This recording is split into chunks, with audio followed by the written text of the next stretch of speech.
Oh, it's right there, above recycle bin. That's not showing on the record.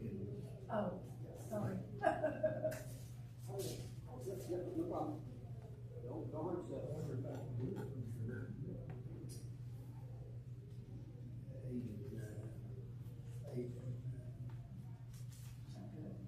Still not showing over here.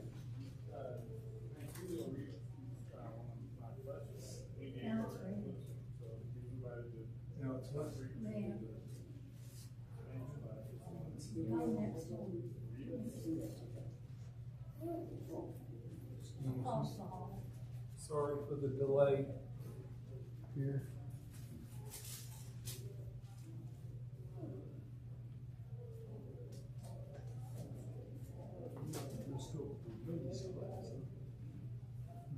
Your wife go to the ladies' class.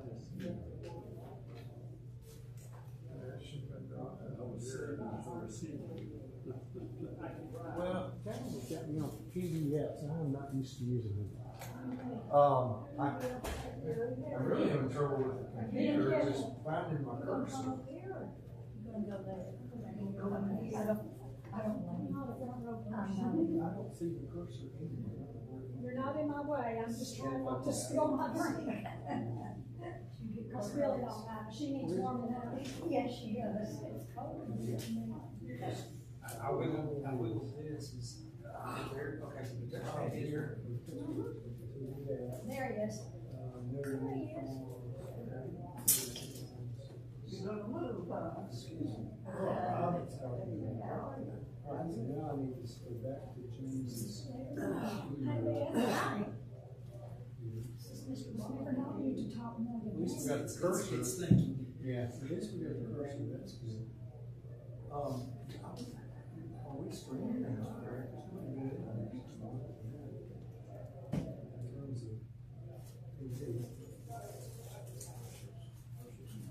I didn't see you.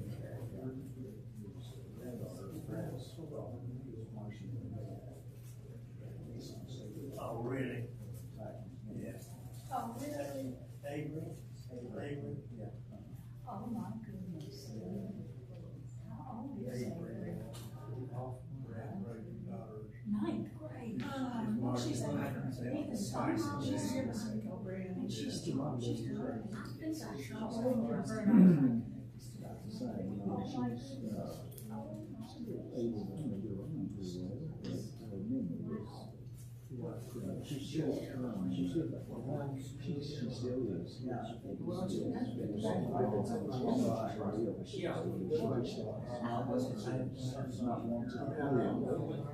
Okay. So how bad is it? So it's not gonna be. She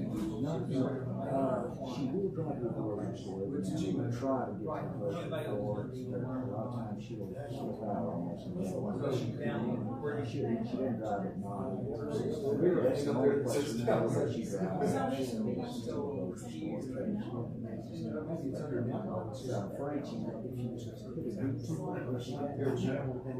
That's it right there. Yes, we put it in her.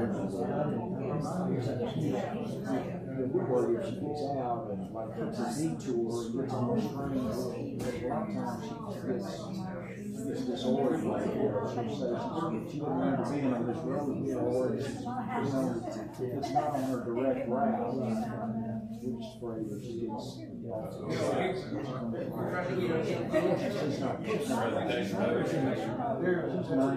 92. Oh, wow. No, that's good.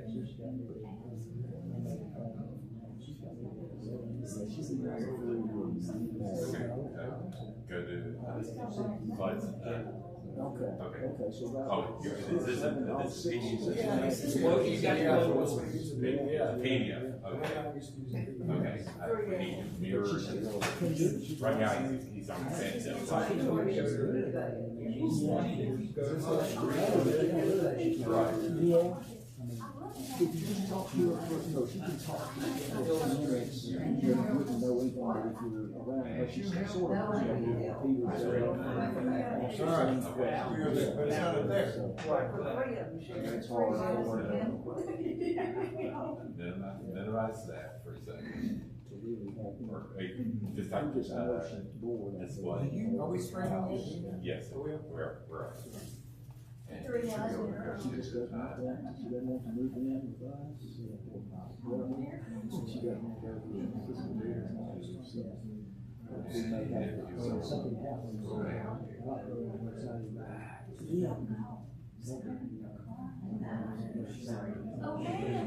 are you doing? Yeah, I mean, she could certainly come with us, or even better than be. Very good, she's got to get it out. Right. I gotta put a foot down here at some point. We're up. Back one. Hey, thank you guys so You're much. welcome. Appreciate it. Right, yeah. All right, get close to the microphone. So, good morning to everyone. And to those of you who have been patiently waiting online, we finally have the technology working. Trying to run PDFs instead of PowerPoint, but just on the blackboard. I think we're where we need to be. So today we're going to be looking at chapters 8 and 9 of 2 Corinthians. This is all about giving and taking up collections. So did everybody bring their money? It's okay, because I forgot the hat too. I was going to pass the hat. But we will start looking at this in just a second. I did make a change to the schedule to accommodate for the extra class that we're not having. So we'll have 2 more classes on 2 Corinthians after today. And then we'll take a break for 2 weeks and start Galatians in January. And I just kind of combined, I was going to do the introduction, the reading, and the prologue together and have a separate class on the first chapter or so. We're going to crunch all that together, hopefully get through it, and that way we'll have 4 classes in January on Galatians instead of 5. So, as I said, today we're going to talk about giving and collections, and this is the 50,000-foot view. Chapter 8 is kind of broken into 2 parts. The first section, first 15 verses, is talking about giving generously, and Paul's really encouraging the Corinthian church to continue collecting for funds to go to Jerusalem. They started it about a year ago. It got derailed, probably because one of the 2 guys that was giving Paul a brief, it kind of got off track. And so now he's trying to encourage them to get back at that. So we'll look at kind of, he uses the Macedonians as an example, talks about their priorities, how they should give excellence in everything, and improve their love. And then the second half of chapter 8, he talks about Titus. He's going to send a delegation ahead of himself, Titus and 2 other brothers, so that collection is ready when he gets there to go into Jerusalem. There's a little brief section at the beginning of chapter 9 about the collection itself, and then we'll wind up at the latter part of chapter 9 talking about, from that passage we're all familiar with, God loving a cheerful giver, and he uses a couple of examples there, one of sowing and reaping, that's used other places in the Bible, but also in the latter part, looking at what God's role is in this whole process. So before we get to the text, I wanted to do just a very brief, we don't have much time now, so very, very brief introduction or background, historical background to what's going on here.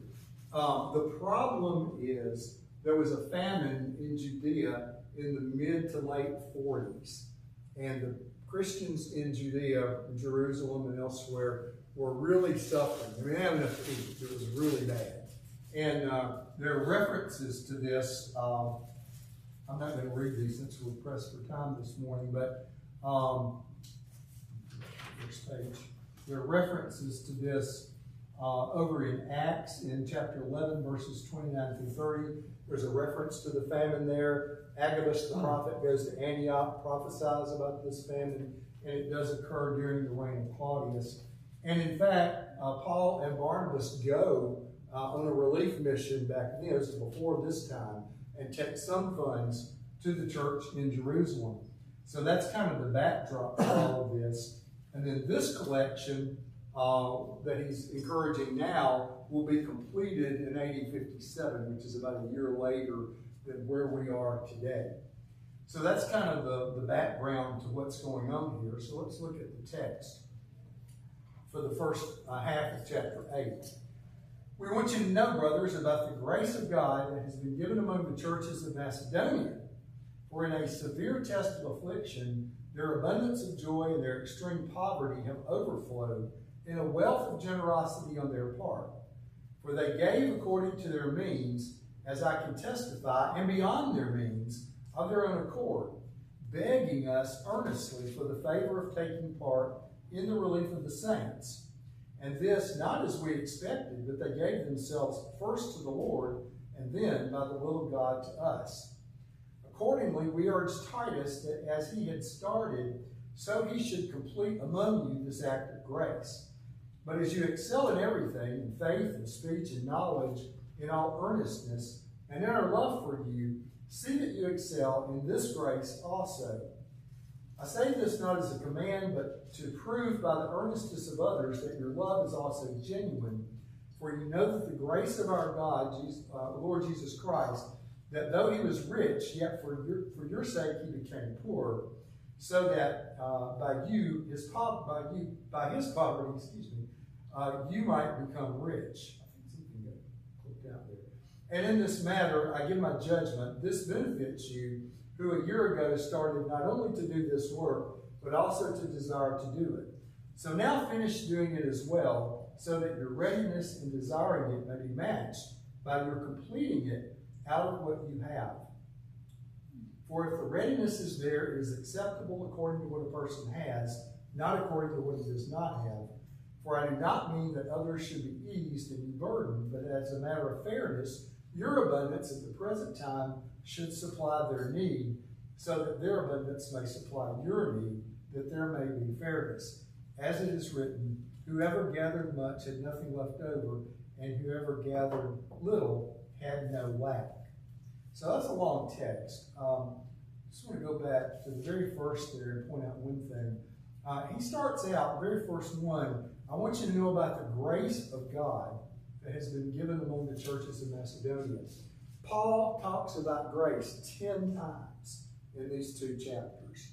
So for him, there's a financial need in Judea, and he's collecting money, but this isn't about money. In Paul's mind, it's about a lot more than money. It's about showing God's grace, having received his grace, showing that same unmerited kindness to other people through the act of giving. But he makes that very clear, and there's several ways in here that this is about a whole lot more than just charity. You know, he is taking up money, he is going to give it to people that need it, but it's more than that. So in the first 4 verses there, he talked about the Macedonian example, and I didn't put my map in here that we've used before, but you'll remember that if Greece is here, Macedonia is up here to the north, right? And Achaia, where Corinth is to the south. Well, there's a whole lot of difference in Macedonia and in Achaia. Macedonia was a notably poor region. In fact, one commentator that I read referred to it as rock bottom poverty. I mean, they had nothing in Macedonia. And that's, of course, where Philippi and Thessalonica and Berea were, all congregations that Paul had worked with. South of there, in Corinth, Achaia is a fairly affluent place because the emperor had made it one of his kind of example cities of the Roman Empire. And so there was a lot more affluence down there. In fact, one person I read said that of all of the Christians that you read about in the New Testament, the Christians in Corinth are more like American Christians than anyone else because they had the affluence, the wealth, just kind of like we do. And so it's interesting that he uses the Macedonians. His reasoning here, he's kind of using a lot of different things. He's using some circular logic, and he's also kind of shaming them a little bit because the Corinthians had started to collect the money. At the end of 1 Corinthians, he had instructed them to do this and sent Titus down there to help them do it, right? They had started doing it, and they had inspired the Macedonians to do it. Well, now the Macedonians had already collected theirs and they're ready to go, and the people in Corinth still have it. They got waylaid, probably because these two people or whoever it was that came in saying, Paul's not really an apostle, he's just going to take your money and run. You don't need to do that. You know, that's what's going on here, kind of behind the scenes. And so he uses the Macedonians as an example to them that, you know, they've given, they don't have anything, and they've given more than they had, and they've even begged us to give more. You ever heard anybody begging to give more? Pretty unusual, isn't it? So they were pretty notable examples here. He also points out in verses 5 and 6 that they have their priorities in order. They gave themselves first to God and then to him as an apostle in carrying out these things. Now in verse 7, he mentions excellence. He says, just as you excel in everything, in faith and speech and knowledge and all earnestness and our love for you, see that you excel in this act of giving also. The Corinthians were known for their pride. They excelled. If they did anything, whether it was athletics or whatever it was, they did it well. So they excelled in a lot of things. And he points out some of those things, and he's saying, here's something else you can excel in. And just like those guys up there did, you can excel in getting this money together to help the poor Christians down in Jerusalem. And then in the latter part of this, in verses 8 through 15, he points out that basically this is how you show your love for them in doing this. So, stop for just a second here. What are motives? Why do people give to different? If you watch TV at night, you'll see 1,000 different commercials about starving animals and starving Jewish women in Israel, and all kinds of people, veterans, wounded warriors, all these kinds of people that you need to send your money to. Well, what is it? What are the motivations that motivate people to give? What are some motivations? Pity. Pity is one, okay? Feel sorry for them, right? And that's really, those commercials are designed to do that, right? How can you look at that poor suffering dog and not send money? I mean, you know, my wife would send every time she has. First thing God says is He's speaking of cheerful giver, you know. Yeah, we'll get to that in just a little bit here. You're right. So there, you know, sometimes, I'm trying to get back to my notes here. In terms of reason for giving, I've lost some time.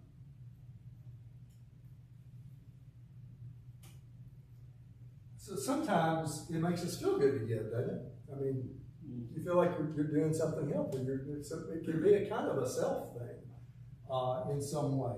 Or it could be something to show other people, well, look at me, how good I am, because I give. But none of these things are the reasons why Paul is wanting them to give. He wants them to give, but he wants them to show the genuine love that they have. In essence, he's wanting them to demonstrate what it means to be a Christian. You know, we'll get to Galatians here in a few weeks, but he talks there about, you know, in Christ, there's neither Greek nor Jew, you know, because they're Jews and you're mostly Greeks. There really isn't any difference, and this is a demonstration of that fact, that there is no difference between you people in Corinth and the Jews down there in Jerusalem, even though most of you are Gentiles. Y'all are the same, and you help them, they're going to help you later if you need it. He makes that kind of reciprocal argument there. So that's the proof of their genuine love that he's pointing out. So let's look at the latter half of chapter 8 now. Beginning at 16, but thanks be to God who put into the heart of Titus the same earnest care I have for you, for he not only accepted our appeal, but being himself very earnest, he is going to you of his own accord. With him we are sending the brother who is famous among all the churches for his preaching of the gospel. And not only that, but he has been appointed by the churches to travel with us as we carry out this act of grace, that is being ministered by us for the glory of the Lord himself, to show our goodwill. We take this course so that no one should blame us about this generous gift that is being administered by us. For we aim at what is honorable, not only in the Lord's sight, but also in the sight of man. And with them we are sending our brother, whom we have often tested and found earnest in many matters, but who is now more earnest than ever because of his great confidence in you. As for Titus, he is my partner and fellow worker for your benefit. And as for our brothers, they are messengers of the churches, the glory of Christ. So give proof before the churches of your love and of our boasting about you to these men. So Paul's kind of already talked about the Corinthians and played them up to these guys that are going. So notice that he begins here talking about Titus and that his heart is a good heart. He went there first, when he took the First Corinthian letter, and got it going before it got derailed. And now he's going to go back a second time with company to make sure that collection is ready. So why is Paul sending a 3-man delegation instead of just going himself and taking the money and going to Jerusalem? Why is he doing this in 2 steps? He's going to go, but right now he's sending Titus and these 2 other guys. Well, why is he not going himself? Some of the people there at Corinth didn't like Paul, and so they had things said about him. So he's asking somebody else to go first and set the ground for him. You're spot on, Hollis. He knows that if he goes and gets the money and leaves, that they're going to, oh, well, there you go. He got your money and he's gone. He's going to use it for himself, But if somebody else does it, then they can't say that, right? They can't blame Paul for what's happening with the money. It's going to get to Jerusalem because there's other people involved. It's kind of a check and balance sort of thing on Paul himself. That he won't be maligned about, oh, he just came here to get all your money and now he's gone, run away with it. That's exactly right. So he's sending this 3-man delegation. He sends Titus, we're all familiar with. Titus is very familiar. Remember when Paul was in Ephesus and he got these reports of everything going south in Corinth, he sent Titus there, right? Mm-hmm. Titus took that severe letter, cheerful letter, whatever you want to call it, to them.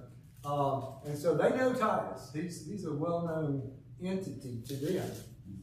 But he's also sending 2 other people. Verses 18 and 19, the phraseology here is just really interesting. He's sending the brother who is famous among all the churches for his preaching of the gospel. So who else is he sending? Is it Billy Graham? Probably might be Timothy. Could be Timothy. Could be. It's somebody that's an equivalent of Billy Graham, isn't it? He's famous for his preaching throughout the churches. And the bottom line is, I'm a little facetious, the bottom line is we don't really know who it is. But they know. I mean, when they're reading this letter, they're there. So obviously they know since they are there. But one thing that's interesting is that this guy, he calls the brother, and the next guy that he's going to send, that he brings up in 21, 21 through 24 is which verse is it? 22. He says, our brother there. So, the brother is different than our brother. So, whoever the brother is, he's probably someone that's not as personally attached to Paul as the one that he calls our brother. And there's been a lot of speculation about this. Early on, there was a lot of speculation in the church that it might have been Luke, but Luke was with Paul quite a bit. Now, Luke does know these guys because there's a reference in Acts where Luke actually names a whole bunch of guys that have accompanied Paul in doing these various collections. But it's probably someone from that region that is working with those churches in Macedonia. Not necessarily someone like Barnabas or Silas who has traveled with Paul all over the place, but a local person who is known for his preaching. So people that have been tossed out are Aristarchus, who was in Thessalonica, and there's a reference to him in Acts 27:2, and possibly even Epaphroditus. You know, Epaphroditus actually went to Rome with Paul when he was in prison and got sick. So any of those could have been possibilities. It could have been Luke. I mean, Luke was very well known, but Luke didn't write his gospel until about 20 years after all of this. So that's why here of late, more people have thought maybe not so much Luke. The bottom line is, we don't really know. It doesn't really matter. But the point is that Paul is trying to kind of prevent them thinking from the idea that he's going to get the money and take off with it. And then these people can charge him, as I was suggested, that, well, he just took your money and ran. You know, they'll never get to Jerusalem. Because if we do it like this, the money's going to get to Jerusalem. Right? And that's what those last few verses there, in verses 21 through 24, he's trying to avoid the blame for this contribution, if you will. All right, now let's break into, any questions about that before we move into chapter 9? I know I'm going quickly because we started way late. It's almost 11. The first part of chapter 9 is just kind of a bridge between the two chapters. He says, now it is superfluous for me to write to you about the ministry for the saints, for I know of your readiness, of which I boast about you to the people of Macedonia, saying that Achaia has been ready since last year, and your zeal has stirred up most of them. But I am sending the brothers so that our boasting about you may not prove empty in this matter, so that you may be ready as I said you would be. So again, you see he's using a little bit of circular reasoning here. You're the guys that caused them to get their money together to give, and now you're not ready. so I'm sending them. Wouldn't that be humiliating if they got down there and they were the ones that encouraged them to do it, they haven't done it yet? That'd be pretty bad, like mud in your face, right? Not very good situation. And so he's boasting about them and wants it to be proved true. Otherwise, if some Macedonians come with me and find that you're not ready, we would be humiliated, to say nothing of you, for being so confident. So I thought it necessary to urge the brothers to go on ahead of you and arrange in advance for the gift you have promised, so that it may be a willing gift, not as an exaction. So there are three things that Paul is wanting, that he's trying to get across to these Corinthian Christians. One, he wants the money to be ready. He doesn't want to get there, let's scurry around and see if we can find some money for Paul, right? No. He wants the money to be ready to go. Okay, he wants it. That's why he's sending these guys ahead, to make sure that the collection is ready. He also wants to make sure that this is done voluntarily. He's not putting a gun to their heads and saying, you have to give $19 a month or whatever, the token amount is. He's not, this is all voluntary. You give what you can. Your people up there who are real poor gave more than they could, but you give what you want to. Okay. He said, I could command you, but I'm not going to command you. And then he wants this to be an open public transaction. He doesn't want anything hidden behind the scenes. Everything's out in the open, so nobody can make any accusations about how the money was collected, what it's going to be used for, that it's going to get to Jerusalem, to the people who need it. All right, let's see. Anything else in there? We find out that this actually worked, because about a year after this, Paul writes Romans, and in Romans chapter 15, verse 26, he talks about how both the Macedonians and the Achaeans contributed to the work in Jerusalem. So he was successful in this strategy. I thought it was interesting about fundraising strategies. He didn't say, let's put up a thermometer and get some money, we'll color it red and watch it go.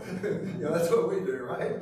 He didn't do that at all. He's really appealing to them on the basis of love, and showing that they should be doing this because of that, not because of just the financial need and the money per se.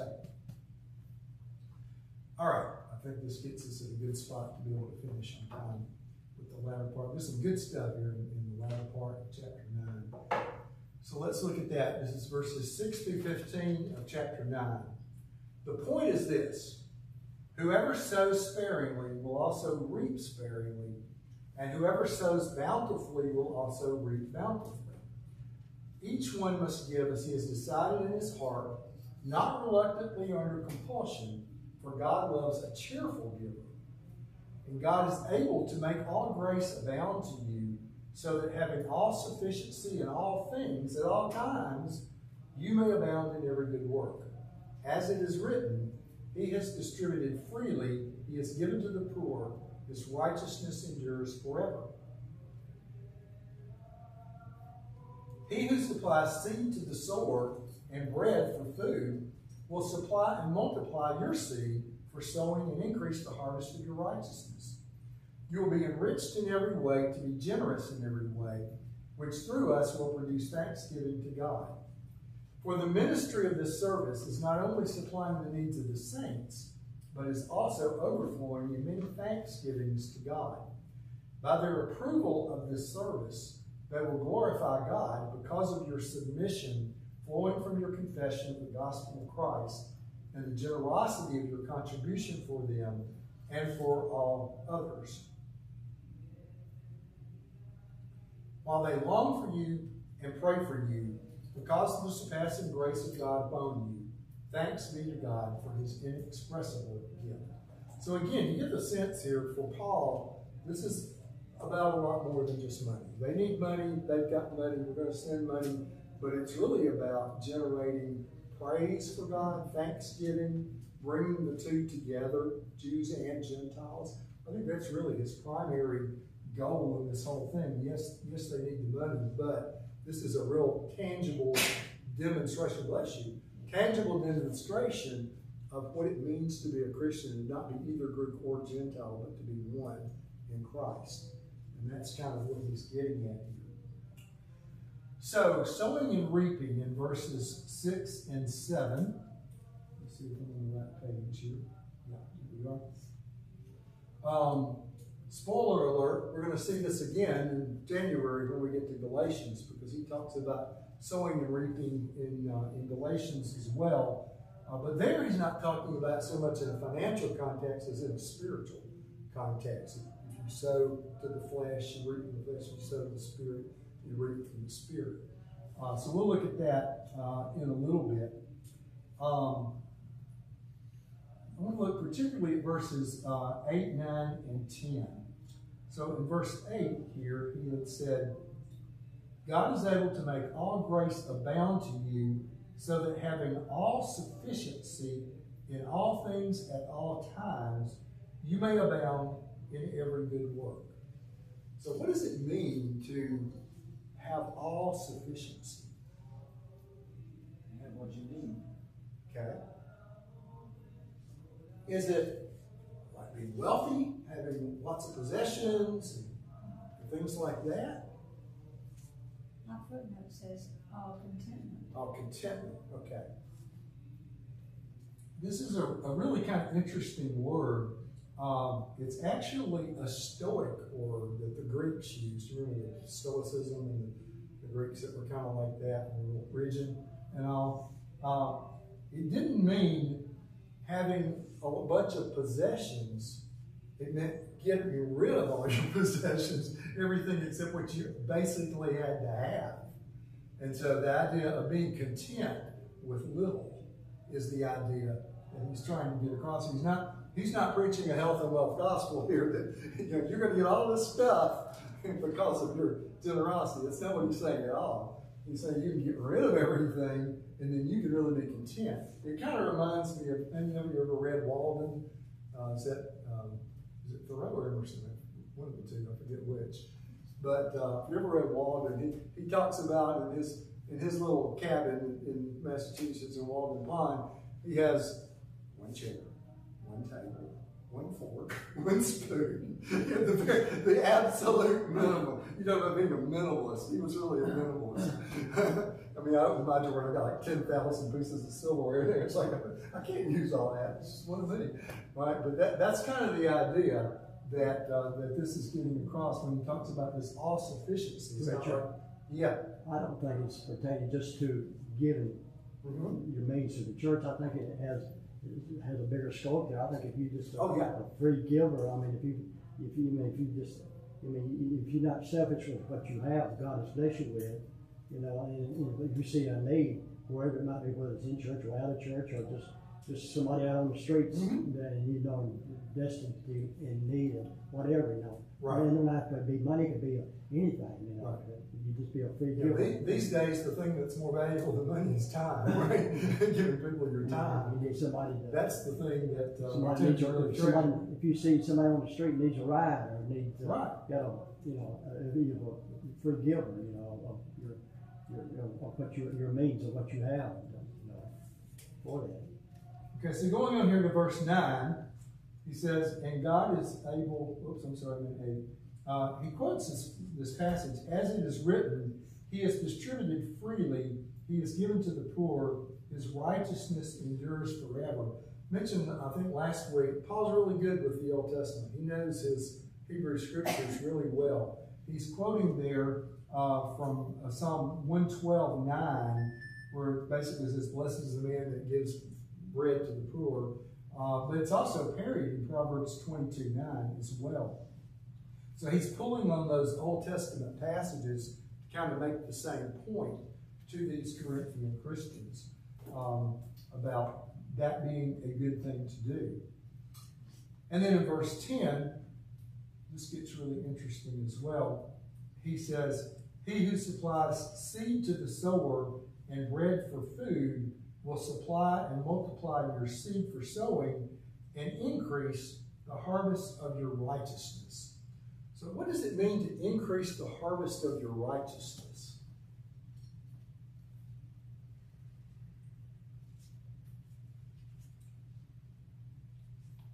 You're going to increase the harvest of your righteousness by doing this. The desire to do God's will and the giving and be from your heart. Okay, to enhance that, maybe? Enhance that. It's kind of interesting. There's a real big debate about what this means, actually, amongst the people that study this stuff. When you see that Av there, harvest Av, righteousness, the Av is not in the text, per se. There's no word there for Av, but righteousness is in the genitive case. If you've ever studied Latin, anybody had Latin? You probably remember genitives in Latin. They generally show some sort of possession, but there are different kinds of genitives. So the question that is debated here is that this harvest of righteousness, is it the result of righteous acts? In other words, that would be a genitive of production. You do something, and therefore you receive righteousness because of the things you do. Or is it a genitive of possession such that righteousness is bestowed upon you by God?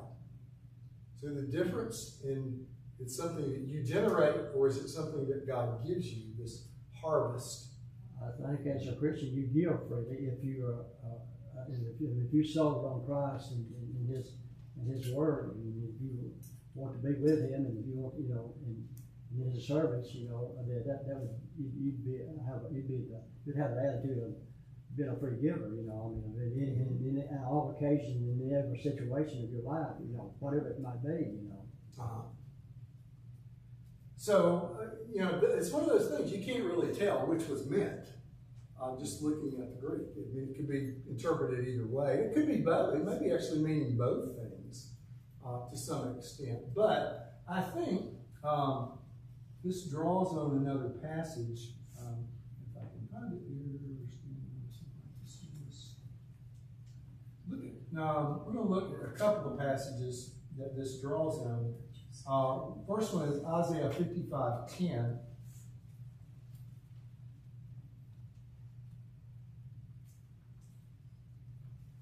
It uses that same language, and so Paul is kind of drawing on this verbiage in Isaiah.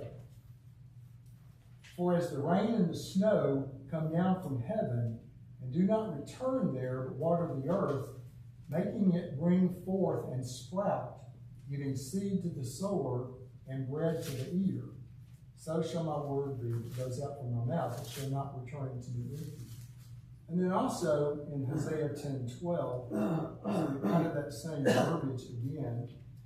I'll never find Hosea. I'll take the rest of the class to find Hosea. Hosea, Joel, Amos, is that right? Yeah. Hosea. What did I say? Hosea 10:12.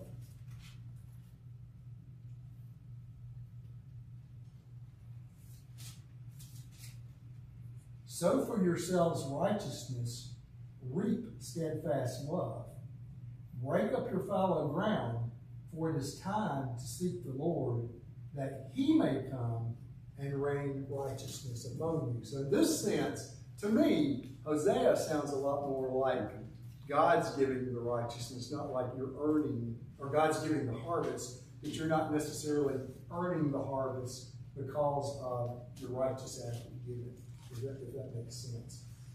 Although, again, like I said, some people think it actually can be both.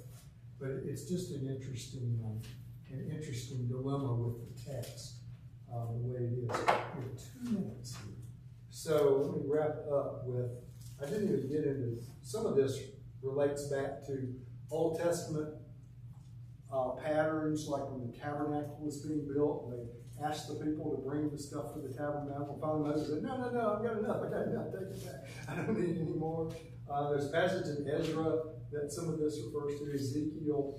A lot of drawing on the Old Testament, and just didn't have time to bring out this morning. But I have a summary.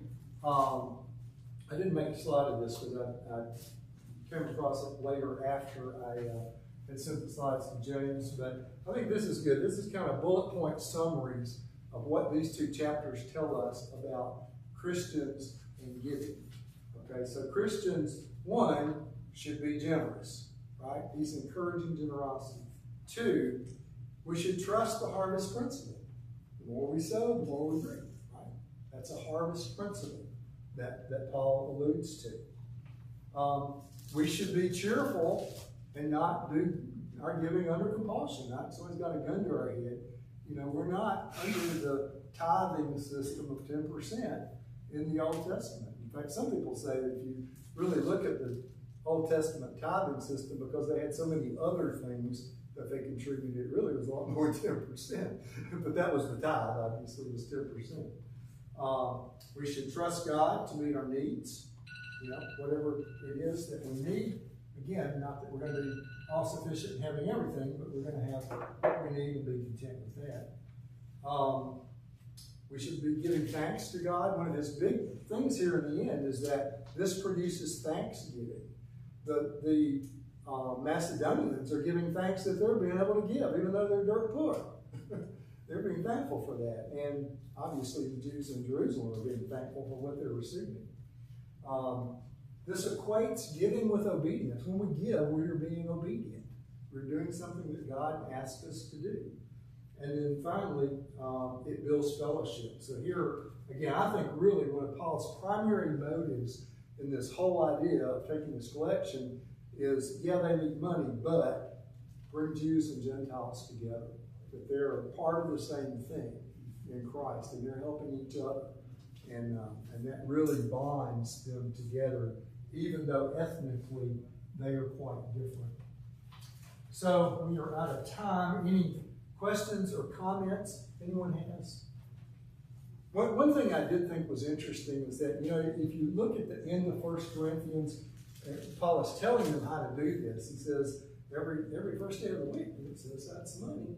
And so that I won't have to make a collection when I come. When we do that, we still do that, right? But when we do it, we're paying for the lights, paying for the heat, paying the mortgage on the building, paying ministers. Some of ours goes to help other people, but all of theirs, they didn't do any of that. All of their money was to go help poor people in Jerusalem. I thought that's a striking difference. Richard, I'll tell you today and then. I'll tell you what it's really clicked in my mind is, in the 25th chapter of Matthew, it talks about separating the sheep from the goats. And when we all come before the throne of mercy at the point of the resurrection, at the point of when this world is destroyed by fire and brimstone, and people, all of us come before his throne, have walked upon this earth, you know, and we give an account of all the things we ever done, good or bad, throughout our lifetime, you know, and I think if we just read what all that it talks about, if you did this and you did that and you did this, then that is what he's looking at, you know, I mean, for us, what our life, our journey with him has been throughout our lifetime as we walk, you know, on this earth, you know. It's good. Any other thoughts or comments as we close? I didn't bring the hat, but you could just leave the money by the door as you leave. Hope everybody has a good week. Next week, you'll read ahead, chapters 10 and 11. Yeah, it's funny, the first 7 chapters were all about Paul defending himself, right? And saying that he is really an apostle, he's really an apostle. And then you get this 2 chapters about giving, which makes some people think it doesn't belong here, but it kind of ties up that section. But then next week we go back to Paul defending himself again. And again, chapters 10 through 13, a lot of people don't think were part of the original second letter, but were part maybe of that severe letter. So we'll talk about that next week. But I don't know. It's all in our Bibles where it is, so we're going to go with it like it is. But anyhow, thank you for coming, and hope everybody has a great week. Sorry we were going to start so rushed. But we did catch up.